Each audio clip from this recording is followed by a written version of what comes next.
So this is really cool. This is a topic I'm really happy to make a video about because I know there are going to be some really cool conversations that happen in the comment section down below. I have a guy on my main account's friends list who is about 2 games away from top 500, and he's always getting really close for the past few seasons. Hasn't been able to hit top 500 quite yet, but he's always so close, and he is close right now. And him and I were having a discussion about the balance of the different roles in this game, and then we kind of talked about their defining attributes, like how tanks have around 600 HP, the DPS heroes have around 200, but then the support class, they're just like the DPS. They almost all have 200, or in this case, they actually do all have 200. And you might have heard me talk about this in one of my streams before, and I kind of throw this statement around. I would say, guys, I've been saying this since the beginning. All support players should have 150 HP. That's how the game should be. Everything would feel so much better that way, and I really never put a lot of thought into it. It's just always something I kind of said. It's like, oh, that would fix so many of our problems. Give the supports 150 HP. I'd say there's no reason for them to have 200. Why are they acting like DPS heroes when they're a completely different class? If we give them 150 HP, their role will be a lot better defined, as people would know to protect them more than anything. They'd be precious to a team. But of course, I never thought about making a video on this topic before, up until now after I had the discussion, and I was really able to further think about this and try to come up with ideas of what would truly happen if we gave everyone 150 HP. So here's what we came up with, and I also consulted my Discord server just to see what everyone thought. So the first thing me and my friend recognized when we were talking about giving all supports 150 HP was the mere fact that they'd be dying way more often. And we're not even stating that as just the obvious, as, okay, clearly they're going to die more often since they have less health. It gets to the point of, okay, tracers are now going to be able to one-clip no problem almost every time. The second a Winston jumps on you, you're really dead every single time. Junkrat spam is going to kill you before you even know it. McCree headshots are just life-ending. That was our first big roadblock. I know that there are some people out there that want that. They want the support heroes to be super squishy, super vital to the team, and they should be able to die fast if they're not protected. Some people want that. But the mere fact is, that's probably not good for this game. Someone had brought this up on the Discord, and also I had talked about it with the friend, and we came in agreement to this.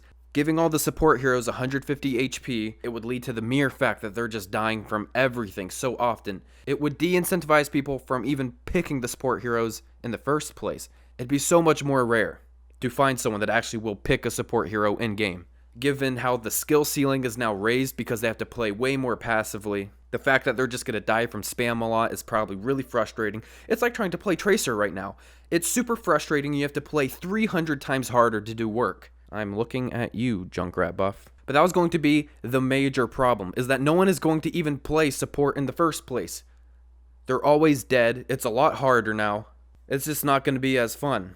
And so again, this is where I want some of you guys put down below in the comment section, what do you think? And I'm going to be responding to a ton of comments, so please put your best arguments for whatever you want in the comment section down below. Let's get a conversation going. So let's take out the 150 HP for all support heroes, and let's just leave them how they are, the 200 HP, but let's look at their DPS. So as you know, the supports in this game deal a significant amount of damage. We're not quite looking at Season 1's Zenyatta, or like Season 3 and 4 Anna, but the support players do deal a surprising amount of damage.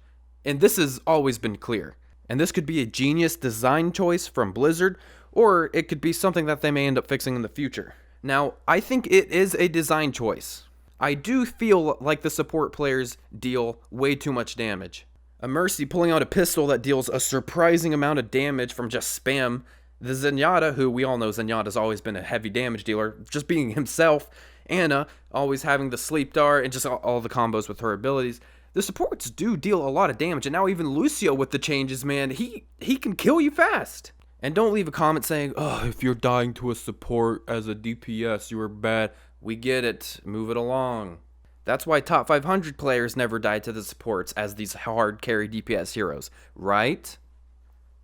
I'm being sarcastic, guys. Watch their streams. They die to them all the time. But yes, if you do ask me, the support players do deal too much damage. But that could be a good thing. And I do think it's a good thing that they deal too much damage. Yes, it's kind of annoying when you do die to one, especially since they tend to have some of the hardest player models to shoot. But here's the reason it's like that. Here's the reason Blizzard intentionally let them be able to keep up with DPS 1v1s.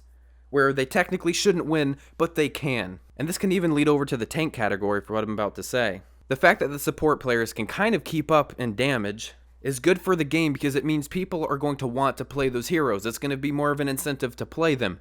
If the support players could do nothing but heal, I think a lot less players would pick them in the first place. They'd be looked at as more boring. And that's a big problem in this game. Some heroes being more fun than others. That's why we have the quote-unquote DPS problem. The DPS heroes, and this is my opinion, are so much more fun than the rest. But the fact that support players can kind of keep up with damage means that they're actually kind of fun. They can do work. Watch some of these really good Ana players in game. It makes Ana look like so much fun. Aimbot Calvin, when he's on Ana, it's so fun to watch him play Ana. Same goes with CarQ, who's another popular YouTuber. Watching them play Ana makes me want to play Ana. They make it look like so much fun because they're doing work. So now I look at myself and I'm like, okay, so Ana can really kind of keep up with the damage in this game. Maybe I will take a break from DPS and flex as Ana sometimes because Ana looks like fun. She can deal damage, she can heal. She has means to protect herself with those 180 sleep darts comboing with your biotic grenade. It just makes it look like fun. But the tanks are the same way. You probably ask yourself sometimes, okay, why in the world do the tanks deal so much damage? Why does Roadhog exist? Why does Zarya exist? Why can Reinhardt, even though he shouldn't, why does he sometimes have like silver damage? Because it's the same way with the tanks, and this is the big design part of the game. Blizzard designed these heroes so that they are not boring, that they're not locked into their own role. Because I used to be in that mindset as healers should almost be pretty much strictly heal, damage be strictly damage, and tanks be strictly tank. The tanks and the support should not be dealing significant amounts of damage. Let the DPS heroes do that. I used to be under that kind of mindset, but then the more I thought about it, it's like, okay, no one would want to play tank, no one would want to play support. You'd have 6 DPS every game unless you 6Q. So that's why I think Blizzard geniusly designed the heroes the way they did, because they could have very easily have done what I have just proposed, what I would have said. With the whole supports really only healing, dealing no damage, tanks really only tanking with barriers and they can't really deal damage, and then it's just the deeps, and the deeps are the ones that shoot everything and get the kills. The people in Overwatch's balance and design team are geniuses. The designers and the architects of this game are nothing but geniuses. And I know you guys hate them right now with the fact that they just released the PTR update on PC and it's looking like Mercy's getting changed. A lot of people hate that. I'm a fan of it. And a lot of people are hating all these things, and you guys probably saw Jeff Kaplan was kind of pissed at someone who said people need to be fired on the balance team. They designed this masterpiece of a game in the first place. They're not going to throw it out the window. So please go easy on them. Be constructive if you're going to put a comment.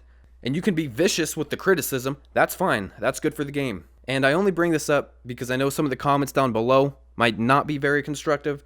And that was my point of bringing that whole bit at the end there up. Just remember, if you're going to leave a comment on this video, please be constructive. Don't just tell someone their argument or opinion is absolute garbage and that they should uninstall the game. That's not constructive. But almost all of you on this YouTube channel are really good at leaving fantastic comments. I am seriously impressed, and I'm always linking them to friends on Twitter and the DMs when I'm talking, like, wow, dude, look at what this guy said. And then it starts discussions. I'm not kidding about that.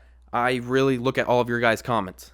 And that's why I really enjoy making videos like this where I can talk about the subjects of HP for certain heroes, and it can be super controversial because you guys leave some fantastic comments because we have people from bronze to top 500 in these comment sections. We get to see all of the opinions from all of the sides of the ladder. So I'm really proud of you guys, and it really makes me a fan of you. And it makes me feel like I could just talk to you guys about anything if I ever run into you on the street. We could have a really fun conversation about Overwatch or whatever. So I really appreciate you guys commenting really cool things on my videos.